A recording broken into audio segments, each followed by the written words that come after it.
오늘은 지구의 공전궤도의 안쪽에 있는 두 행성에 대한 이야기를 해볼까 합니다. 한 행성은 태양과 너무 가까워서 밤하늘에서 보기 힘든 수성이고요. 또 다른 행성은 수성보다는 조금 더 잘 보이는데요. 새벽이나 초저녁에 여러분들이 자주 볼 수 있는 샛별이라고 불리기도 하고 계명성이라고도 불리기도 하는 친숙한 별, 금성입니다. 자, 그럼 수성과 금성은 각각 어떤 행성일지 그 비밀을 풀어보기 위해서 지금부터 우주 읽어드립니다를 시작해 볼까요?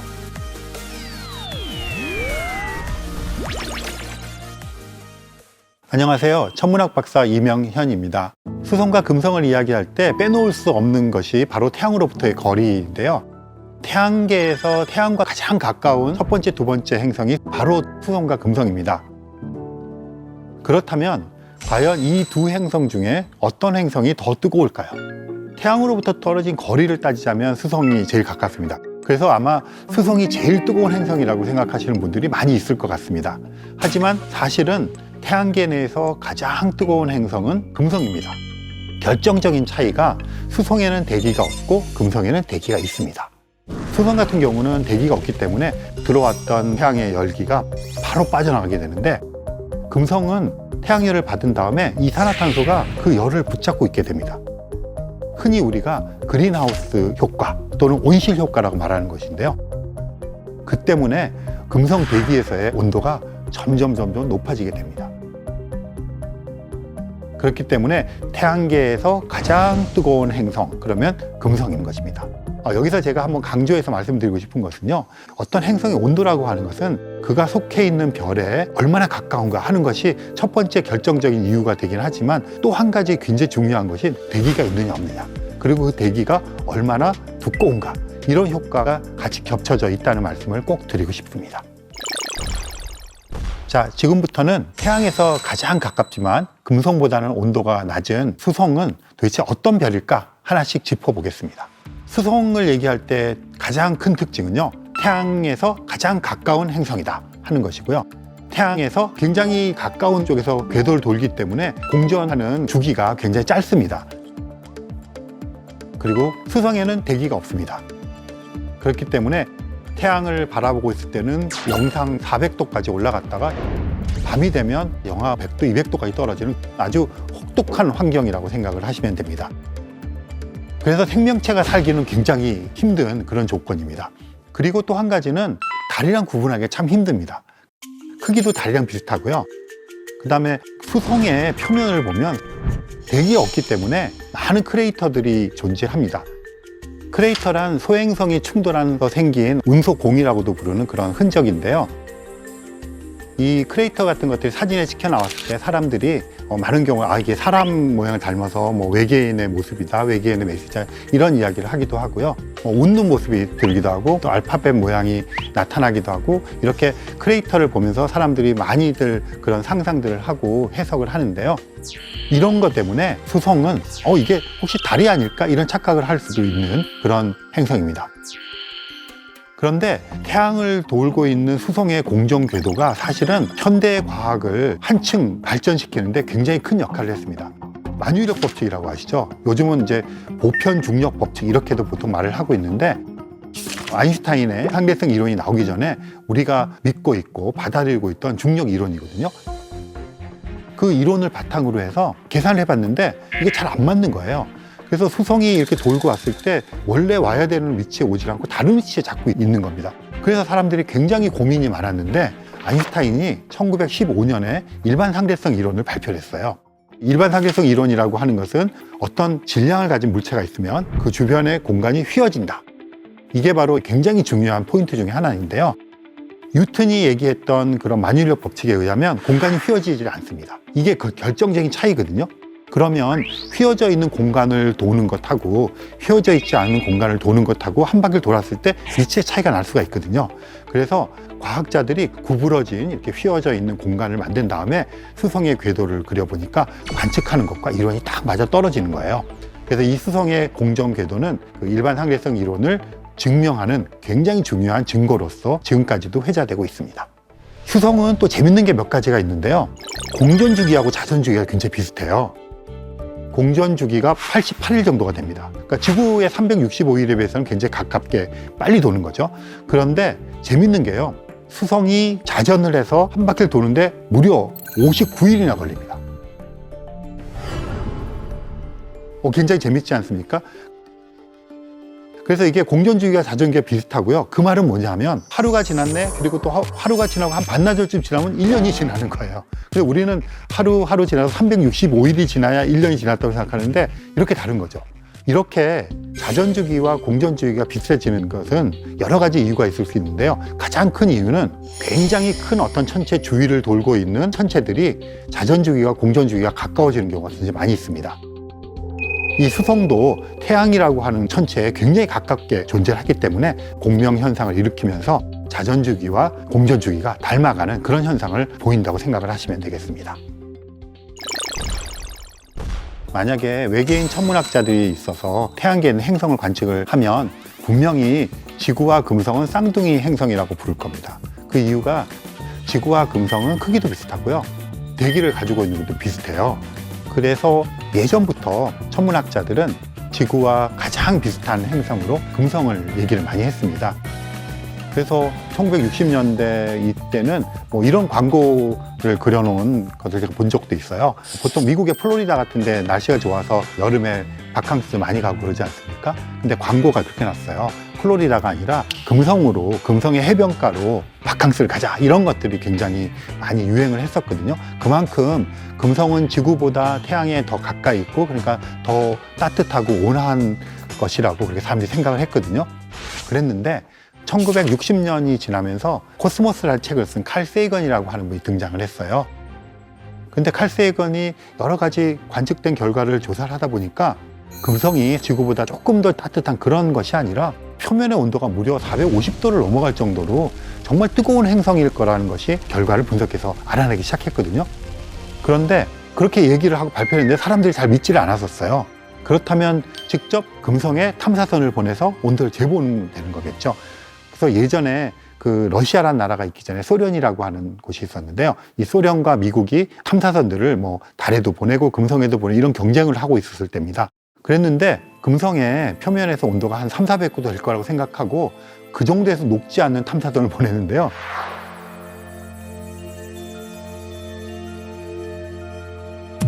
결국 소련에서 보낸 탐사선이 금성의 표면에 착륙을 했습니다.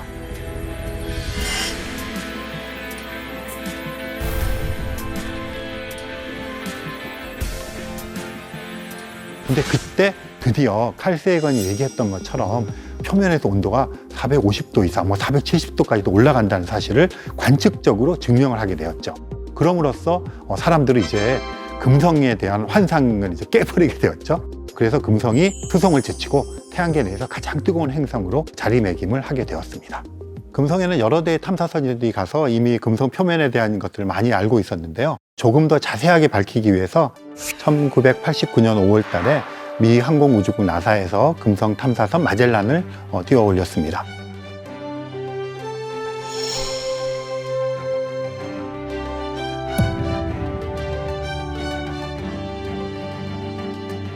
사실 금성이 굉장히 두꺼운 대기층이 있기 때문에 광학 망원경으로는 표면을 잘 알 수가 없거든요.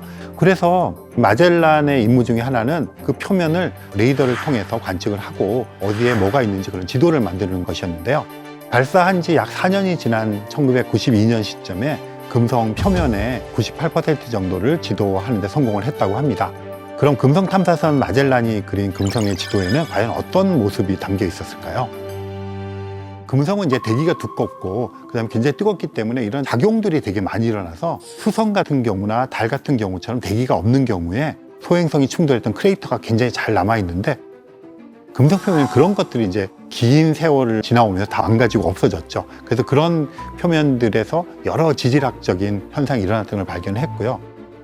또 한 가지 굉장히 중요한 것은 금성에서 화산 폭발이 여러 차례 있었는데 그런 흔적들을 이제 구체적으로 우리가 알게 되어서 금성의 표면에 어떤 암석들이 형성되는 과정이 어떻게 진행되었는가를 굉장히 잘 알게 되었습니다.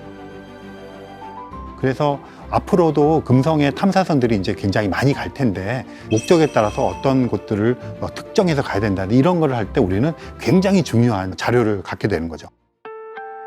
그렇다면 금성에서의 하루는 며칠일까요? 금성의 공전 주기는 225일로 알려져 있습니다. 근데 여기서 재밌는 현상이요. 자전 주기, 지구는 1일, 수성의 경우는 59일. 그렇다면 금성은 어떨까요? 금성은 자전 주기가 243일입니다. 그러니까 자전 주기가 공전 주기보다 긴 거죠. 그러면 우리가 금성에 가서 달력을 만든다 그러면 하루가 243일, 1년이 225일. 1년이란 개념과 하루란 개념이 뒤바뀌어 버린 거잖아요. 그러면 하루가 1년보다 짧은 달력 상상이 가시나요? 그리고 또 한 가지 굉장히 재밌는 현상이 있습니다. 해가 서쪽에서 뜨겠네 이런 말 하잖아요. 근데 실제로 태양이 서쪽에서 뜨는 행성이 있습니다. 바로 금성입니다. 왜 그럴까요? 태양이 동쪽에서 떠서 서쪽으로 지는 것처럼 보이고 또 별들이 동쪽에서 떠서 서쪽으로 지는 것처럼 보이는 가장 큰 이유 중에 하나는 지구의 공전 방향입니다. 지구의 공전 방향이 서쪽에서 동쪽으로 돌고 있어요. 그러니까 동쪽에서 뭐가 다 떠올라서 지는 것처럼 보이겠잖아요. 그런데 금성은 자전을 하는 방향이 지구랑 거꾸로입니다. 동쪽에서 서쪽으로 돌아요. 그러다 보니까 금성에 있으면 해가 서쪽에서 떠도 동쪽으로 지게 됩니다. 그래서 서쪽에서 해가 뜨겠네 이런 말이 금성에서는 성립이 되겠죠. 그만큼 금성은 이런 특이한 점을 가지고 있다 하는 것들을 여러분들이 기억해 두시면 좋을 것 같고요. 언젠가 금성에 가서 살게 되는 날이 있다면 하루와 1년이 뒤바뀌는 그런 신기한 경험을 여러분들이 하실 수가 있을 겁니다. 수성과 금성은 태양에 가장 가까운 첫 번째, 두 번째 행성입니다. 그리고 금성은 특히 두꺼운 대기를 가지고 있는데 반면교사로 지구에 이산화탄소가 많아졌을 때 지구의 미래의 모습 또는 최악의 지구의 모습이 될 수 있잖아요. 그래서 우리가 조금 더 금성이 그렇게 된 메커니즘을 이해를 하고 그렇게 되지 않을 수 있는 가능성도 우리가 찾아내는 거잖아요. 그렇게 찾아낸 것들을 지구에 적용을 해서 우리가 살고 있는 이 지구를 더욱더 잘 사는 그런 자연의 토대로 만드는데 반면교사를 삼았으면 좋겠습니다.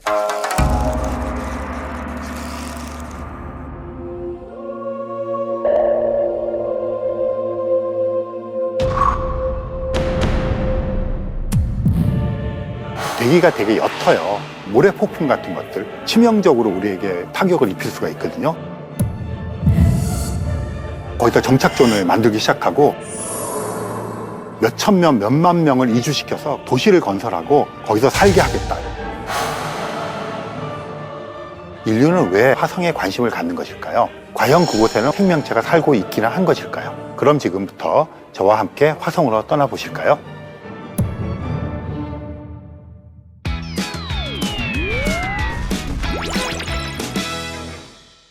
안녕하세요. 천문학 박사 이명현입니다. 태양계의 행성 중에서 지금까지 가장 많은 탐사가 이루어진 곳이 화성입니다. 이렇게 인류가 화성에 관심을 갖는 이유는 바로 이 화성이 현재 제2의 지구 이렇게 불릴 만큼 지구와 좀 닮은 면들이 많기 때문입니다. 화성이 어떤 행성인지 차근차근 살펴보도록 하겠습니다. 화성을 제2의 지구라고 지금 부르고 있는데요. 그 이유가 몇 가지가 있습니다.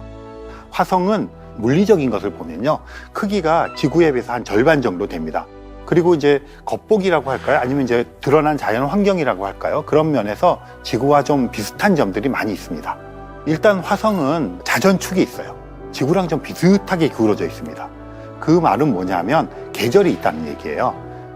계절을 가지고 있다는 얘기는 항상 똑같은 기온을 유지하는 것보다는 생명체가 존재할 수 있는 확률이 높아지는 겁니다. 그리고 화성에는 대기도 있습니다. 지구처럼 대기가 있는데요. 물론 지구에 비해서 한 1000분의 1 정도밖에 되지 않습니다. 굉장히 옅어요. 옅지만 그 속에는 공기의 밀도가 높은 곳에서 밀도가 낮은 곳으로 공기가 이동을 합니다. 그래서 흔히 모래폭풍 같은 것들, 메마른 먼지가 있으니까 바람이 불면 모래폭풍처럼 먼지가 날리기도 하겠죠. 그리고 공기가 존재하니까 공기 알갱이들이 있을 거 아니에요? 눈도 내립니다. 진눈깨비 눈 같은 것도 내리고요. 그러니까 이런 것들만 보시더라도 꽤나 지구와 비슷한 모습을 보인다 이렇게 얘기할 수가 있는데요. 조금 더 이제 결정적인 것은 땅을 파면 얼음 같은 게 나옵니다. 화성의 남극과 북극에는 극관이라 그래서 빙하도 존재를 합니다.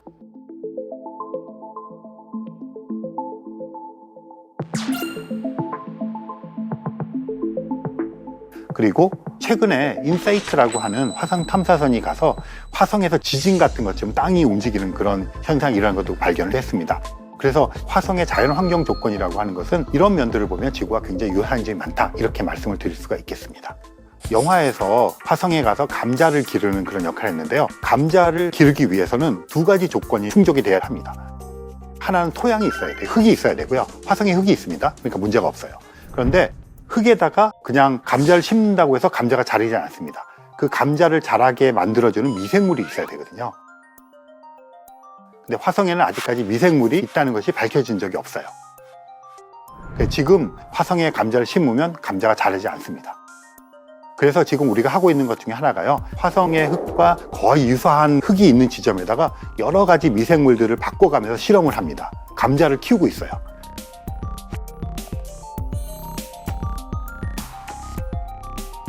그래서 그 조합이 잘 맞는 미생물들을 가져가서 언젠가 사람이 화성에 가게 되면 화성 표면에 있는 토양에다가 그 미생물을 뿌리고 거기다가 감자를 심어서 길러 보려고 하는 그런 준비 작업을 지구상에서 하고 있습니다.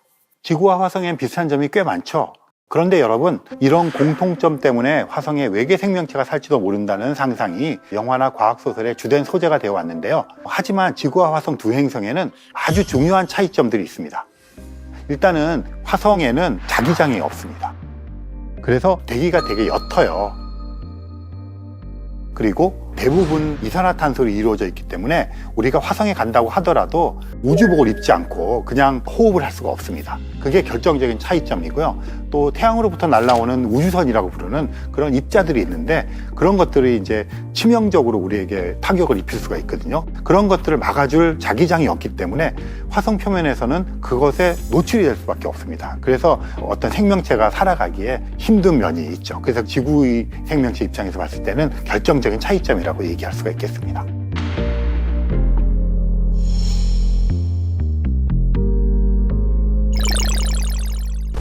그런데 여러분, 인류는 화성이 극한의 땅이라는 것을 이제 알게 되었는데요. 왜 화성 탐사와 생명체 존재에 대해서 미련을 버리지 못하는 것일까요?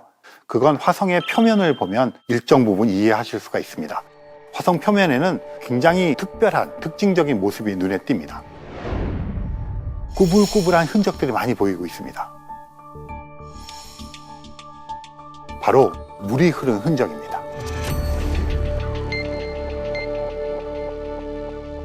화성 전체를 가로지르는 굉장히 큰 자국이 있어요. 그걸 메리너 협곡이라고 부르는데요. 1960년대에 메리너라고 하는 탐사선이 화성 근처를 가서 찍어서 찾아낸 겁니다. 그런데 예전에는 이 흔적이 어떤 다른 원시 행성이 스치고 지나간 것이다, 여러 가지 설이 있었는데 현재 우리가 받아들이고 있는 교과서적인 정설은 물이 흘렀던 흔적이라고 생각합니다. 그 말은 화성 전체 규모의 물이 흐르는 흔적이 있다는 얘기죠. 그리고 계절에 따라서 화성의 표면 아래에 있던 물이 표면으로 스며 나왔다가 없어지고 하는 것이 반복적으로 관측되는 것이 있습니다. 심지어는 화성의 남극 지하에 8km 정도로 추정되는 액체 상태의 물에 호수가 있다고 하는 보고도 있습니다. 물론 확인이 되어야 되는 문제고요. 그래서 이 화성에서의 물의 흔적이 발견된 것은 생명체가 지금도 살고 있거나 또는 한때 살았다고 하는 그런 증거가 될 수 있기 때문에 과학자들은 다른 천체에서 액체 상태의 물을 찾으려고 그렇게 노력을 하고 있습니다.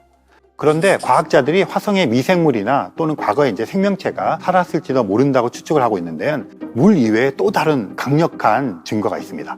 바로 메탄가스의 존재입니다. 이 메탄가스가 지구상에서 발생하는 것은 크게 두 가지입니다. 하나는 가축들의 어떤 음식을 먹고 소화를 시키는 다음에 그 메탄가스를 트림을 하거나 방귀를 껴서 내뿜는데 결과물로서 메탄가스가 발생을 하고요. 그리고 일부는 유성이 떨어질 때 생긴다든가 화산 활동에 의해서 생긴다든가 이런 것들에서 생기기 시작합니다. 그런데 화성에서 다량의 메탄가스가 주기적으로 발생하는 것이 관측이 되었어요. 그러면 메탄가스가 나올 수 있는 원인은 생명체에 의한 것, 그 다음에 유성 같은 게 떨어질 때 또 화산 활동인데 화성에서의 화산 활동은 미비합니다. 그래서 화성에서 메탄가스가 나올 수 있는 원인은 미생물이나 박테리아가 아닐까, 이런 생각을 하고 있거든요. 그리고 그들은 어디에 있을까? 땅을 파면 액체 상태의 물이 있는 그곳에 있지 않을까, 이렇게 생각을 하고 있어요. 그래서 현재 많은 탐사선들의 목표가 땅을 파서 그 속에 존재하는 메탄가스를 만들어내는 미생물이나 박테리아를 발견하는 데 초점이 맞춰지고 있습니다. 우주를 향한 인류의 가장 원대한 꿈 중에 하나를 꼽으라면 테라포밍이라고 하는 것이 있었습니다. 즉 화성을 지구처럼 만들어서 이주하자, 그런 꿈을 꾸고 있었는데요. 화성에 대기와 물을 조성하고 사람이 살 수 있는 환경을 만들고 거기서 이제 농작물을 재배하고 도시를 건설한다, 그런 목표를 가지고 있었습니다.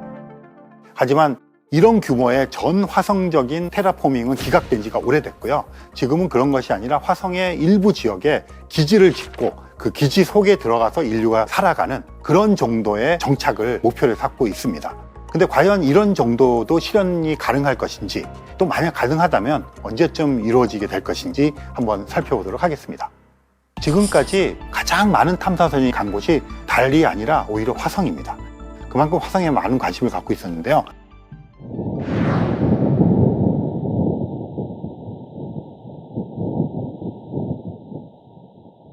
그렇게 많은 무인 탐사선들이 가서 관측을 했음에도 불구하고 아직까지는 사람이 타고 간 탐사선은 간 적이 한 번도 없습니다. 그래도 우리가 흔히 나사라고 부르는 그곳에서 화성에 인간을 보내기 위한 노력을 굉장히 많이 하고 있습니다. 2030년대 말 2040년쯤에 화성에 탐사대를 보내겠다, 이런 계획을 가지고 있는데요. 사실은 이런 아이디어가 나온 것은 1960년대부터 나왔습니다. 근데 계속해서 지연되는 거죠. 그 이유는 생명 유지 때문입니다. 달까지 아폴로 로켓이 가는데 한 3일 정도가 걸리거든요. 근데 화성까지 가는 데는 6, 7개월을 잡아야 됩니다. 그래서 가서 활동하고 돌아오는데 거의 500일이 넘는 시간이 투여돼야 되거든요. 그러니까 고립된 우주선 속에서, 고립된 기지에서 살아내야 되는 것, 또 식량 문제도 있겠죠. 산소 호흡하는 문제도 있겠죠. 연료 문제도 있겠죠. 굉장히 많은 생명을 유지해서 갔다가 와야 되는 것들이 다 이렇게 결부되어 있잖아요. 그래서 살아서 가서 살아서 돌아올 수 있다고 하는 것이 확실해져야만 미 항공우주국 나사 같은 곳에서 공식적으로 보내는 거죠. 이렇게 미 항공우주국 나사의 계획이 지금 계속 미루어지고 있는 입장인데요. 희망적이라고 하나 할까요? 좀 도발적인 소식이 들려오고 있습니다. 기존에는 미국 나사를 비롯해서 다른 나라들이 화성에 유인 우주선을 보내는 계획을 이제 주도를 하고 있었는데요. 2010년 이후에 민간 기업들이 이 여정에 동참을 하게 되었습니다. 최근 들어서 민간 기업들의 화성 이주 계획이 여러 군데서 나타나고 있는데요. 흔히 3파전이라고 얘기를 합니다. 바로 스페이스X의 일론 머스크, 버진 갤럭틱의 리차드 브랜슨, 블루 오리진의 제프 베이조스, 이렇게 3파전이라고 얘기하는데, 화성에 관해서는 지금 현재 스페이스X의 일론 머스크가 원톱 체제로 치고 나가고 있는 입장입니다. 이 일론 머스크는 2018년에 자기가 타고 다니던 자동차에 마네킹을 태워서 자기가 만든 로켓을 쏴가지고 화성으로 자동차를 보냈습니다. 일론 머스크의 의지를 표명한 것입니다. 화성을 보내겠다. 그리고 2025년, 6년 무렵에 화성에 무인 탐사선을 보내겠다는 거예요. 그래서 거기다 무인 탐사선을 보내서 일단 궤도 체크 같은 걸 하고 2030년대 중반이 되면 사람을 태워서 화성으로 보내서 거기다 정착존을 만들기 시작하고 2050년대가 되면 몇천 명, 몇만 명을 이주시켜서 거기다가 도시를 건설하고 살게 하겠다. 이렇게 구체적인 계획을 세우고 있고, 그것을 위해서 지금 스타쉽이라고 하는 몇백 명이 탈 수 있는 우주선을 개발하고 있습니다. 물론 이 민간 기업에서 하게 되면 장점과 단점이 있죠. 민간에서는 조금 더 도전적으로 할 수가 있고요. 그리고 의사결정 구조가 굉장히 단순하기 때문에 어떤 것들을 빨리빨리 할 수 있는 이런 장점이 있습니다. 그런데 미국 나사는 굉장히 복잡한 의견들이 수렴이 되어야 되는 기관이기 때문에 그야말로 생명의 유지가 99.9999% 담보되지 않으면 발사하지 않을 거예요.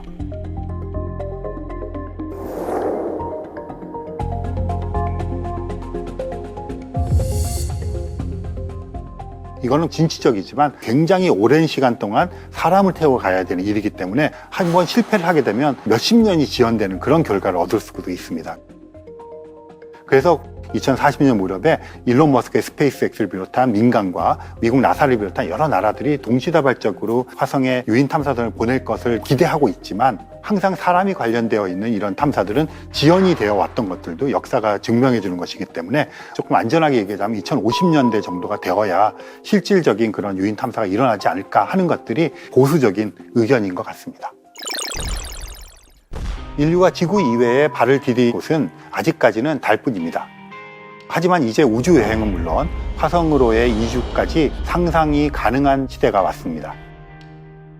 어쩌면 여전히 SF 소설처럼 실현 가능성이 없는 것처럼 보이지만 우리는 이미 태양계 시대의 서막을 울리고 살아가고 있다고 생각을 합니다. 이 모든 계획은 머지않아서 가까운 미래에 현실로 이루어질 것으로 생각되고 있습니다.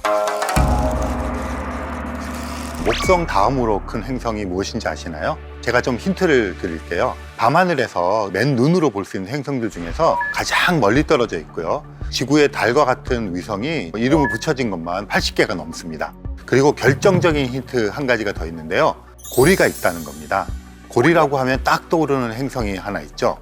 바로 토성입니다. 보통 토성하면 고리라고 하는 것을 떼어놓고 생각하기 힘들죠.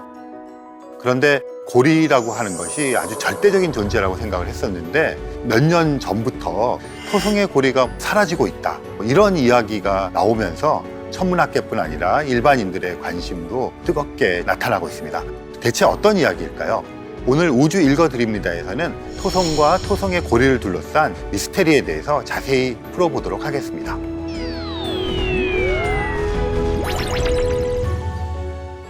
안녕하세요. 천문학 박사 이명현입니다. 여러분들이 가장 궁금해할 토성의 최대 미스테리라고 할까요? 바로 토성의 고리는 언제, 어디서, 어떻게 생겼을까입니다. 그 시작을 알기 위해서는 토성부터 먼저 한번 찬찬히 짚어봐야 할 것 같습니다. 이 토성은 굉장히 큰 행성입니다. 태양계에서 두 번째로 큰 행성이고요. 지구에 비해서도 10배 이상 큰 그런 행성으로 알려져 있습니다. 그리고 토성은 기체로 이루어져 있습니다. 대기가 있고요. 그 안쪽으로 들어가면 고체 물질들이 존재한다는 겁니다. 그래서 만약에 우리가 탐사선을 타고 토성으로 간다고 하면 이렇게 쑥 빠져서 그 기체 속으로 들어가는 그런 느낌을 받게 될 것입니다. 이렇게 토성은 목성과 비슷한 거대 기체 행성으로서의 특징을 가지고 있지만 토성하면 떨쳐낼 수 없는 생각이 바로 이 고리입니다. 토성의 고리, 토성의 띠 이렇게도 얘기를 하고 있는데요. 이게 굉장히 좀 특이합니다. 두께가 굉장히 얇아요. 지금 알려진 것은 수십 미터에 불과할 정도로 얇다고 하는 것이 알려져 있습니다. 그런데 고리가 뻗쳐져 있는 그런 영역은 굉장히 넓게 분포를 하고 있습니다. 그리고 최근에는 여러 관측을 통해서 이 토성의 고리가 주로 얼음 알갱이로 이루어져 있다고 하는 것이 발견되기 시작했습니다. 그런데 사실 토성의 고리 그렇게 얘기하는데 아마 맨눈으로 보신 분들이 그렇게 많지는 않으실 거예요. 밤하늘에서 토성을 보면 그저 그냥 한 점으로 조금 밝은 별처럼 보이거든요. 그런데 정작 그 토성에 고리가 있다고 하는 것은 결코 알지 못하고 있었습니다. 그러다가 고리라고 하는 것이 있다는 것을 알게 된 것은 망원경이 발명이 된 이후입니다. 그 갈릴레오 갈릴레이가 토성의 고리를 처음 발견한 또는 목격한 사람이다, 이렇게 알려져 있는데 이 이야기가 조금 사실은 복잡합니다. 그래서 그걸 한번 좀 말씀을 드리겠습니다. 당시에 네덜란드에서 망원경이 발명이 되었는데요. 이 소식을 듣고 1609년에 갈릴레오 갈릴레이가 자기가 스스로 설계를 해서 망원경을 만들게 됩니다. 그리고 그렇게 만든 망원경을 가지고 토성도 관측을 했습니다.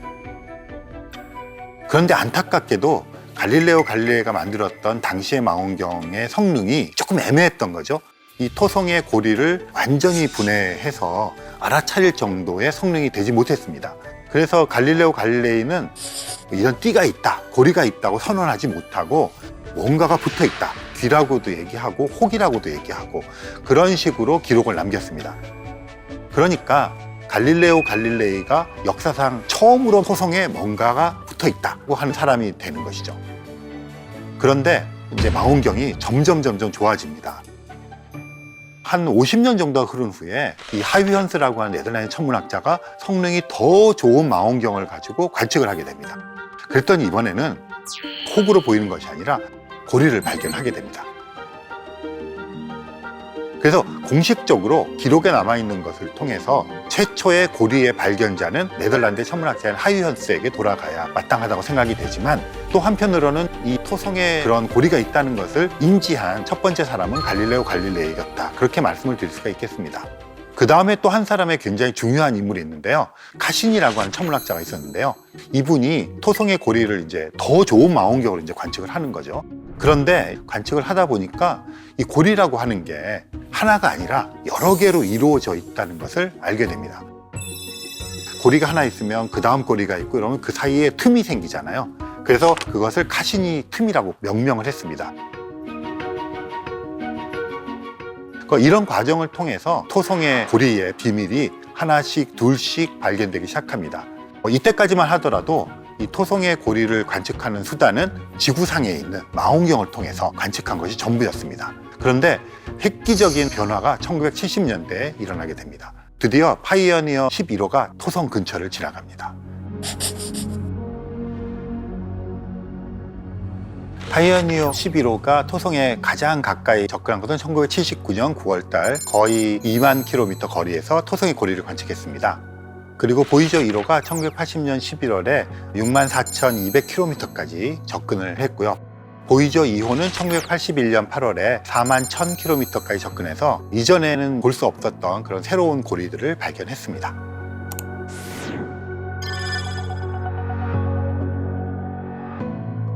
그리고 드디어 1997년 10월 달에 카시니호가 발사가 되었고요. 카시니호는 7년 만인 2004년 7월에 토성 궤도에 도착을 했습니다.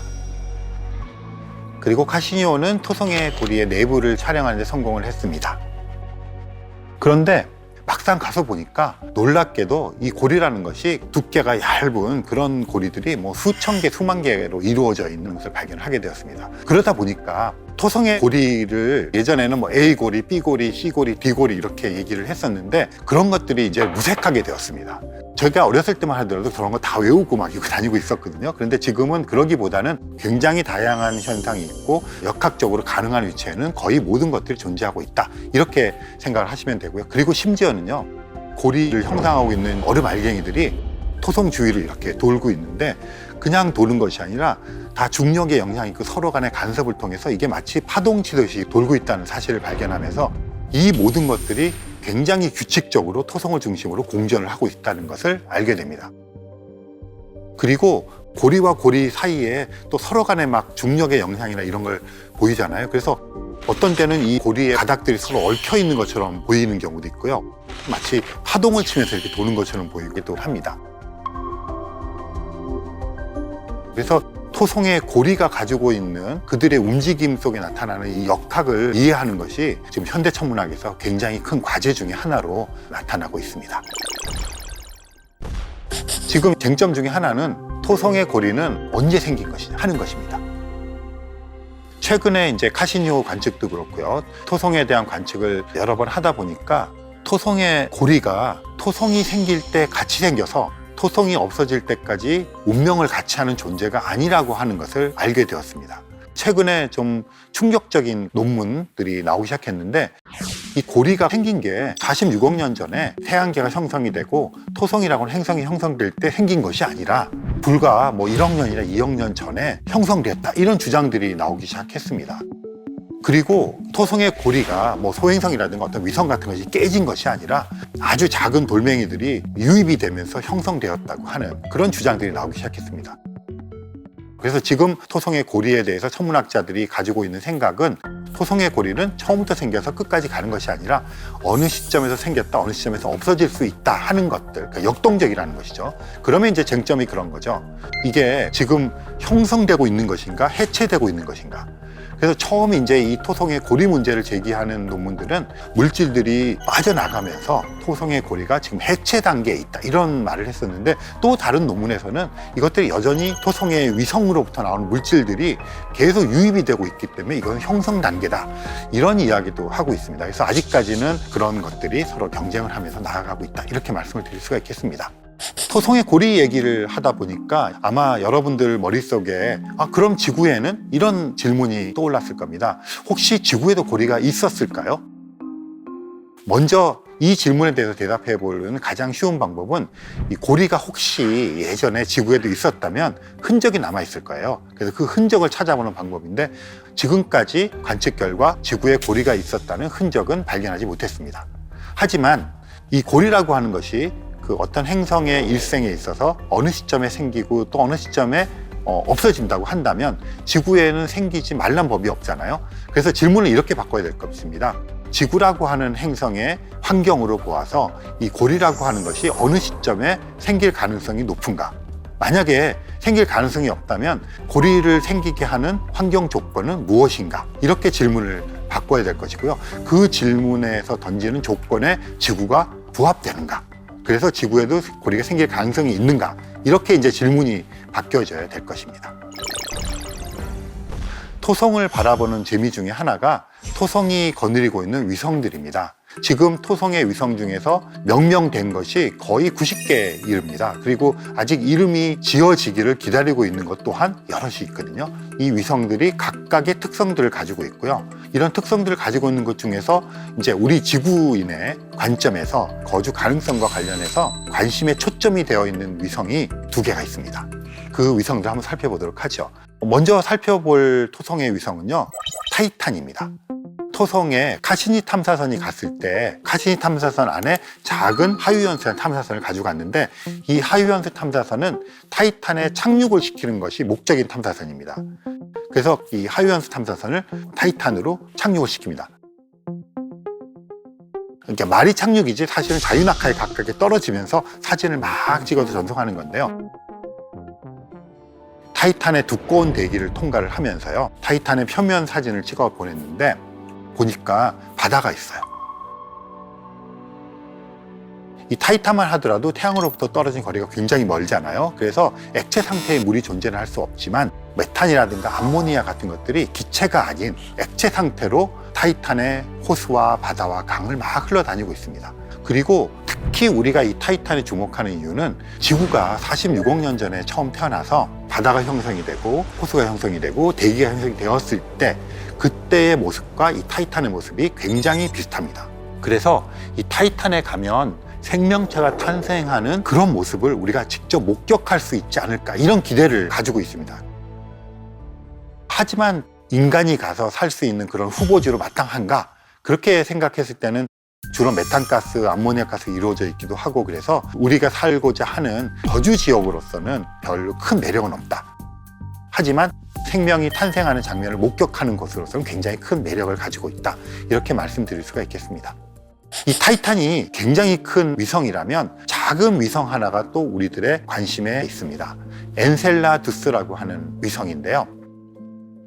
이 엔셀라두스는 작은 천체인데요. 그 표면은 얼음으로 다 뒤덮여 있습니다. 그리고 곳곳에서 물줄기가 뻗쳐나옵니다. 이런 것을 간헐천이라고 부릅니다. 이 엔셀라두스 안쪽에는 거대한 바다를 형성하고 있을 것이라고 생각이 되고 있고요. 그것들이 땅을 뚫고 우리 막 솟구치는 거죠. 이 위성은 지구 바깥에서 액체 상태의 물이 관측된 첫 번째 천체입니다. 액체 상태에 물이 있다는 것은 생명체가 존재할 가능성이 굉장히 높다는 것입니다.